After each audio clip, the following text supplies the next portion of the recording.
It would be very hard to disprove God if you've seen in math class that the circle and the equilateral triangle were created with the same scale, so they decided to only show you half of the 2-inch diameter circle where the radius is 1, so that you don't realize that at 30 degrees the height of the circle is 1 inch tall, which is equal to the radius, and that the width of the circle at that point grows at the same rate as the equilateral triangle, and it forms half of an equilateral triangle, a 60-degree angle, with the hypotenuse being the diameter.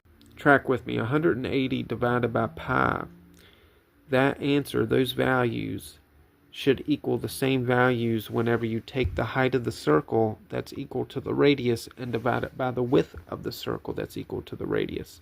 You should have got the same values, and that's because 180 divided by pi is also a formula to figure out the radius of a circle, correct? And then whenever you take the height of the circle equal to the radius and divide it by the width, you're getting the value for this one.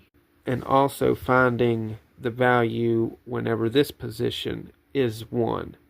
But the radius ends up being 0.577350261, which is the square root of 0.3 repeating, 1/3. And notice it cuts off 60 degrees of circumference, which is 1/3 of 180. But in this ball, all measurements, all units of length are equal to degrees. We're finding every hundredth of an inch.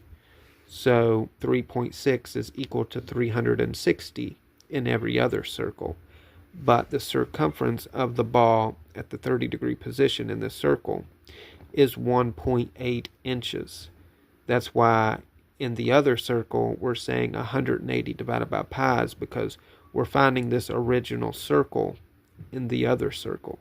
So to keep you from finding the circle where degrees are originally units of length, they only show you half of this circle, so you never think to take the diameter squared minus the radius squared and see that it equals the length of the equilateral triangle that's inside of the circle. And whenever you take the height of the circle equal to the radius and divide it by the width of the circle and find the true 3.6-inch circumference circle, you'll realize that the curvature of this circle, 1 divided by the radius, equals 1.732050876, which is the rate that the equilateral triangle grows. So they hijacked the equilateral triangle, equaling the measurement to 100 degrees.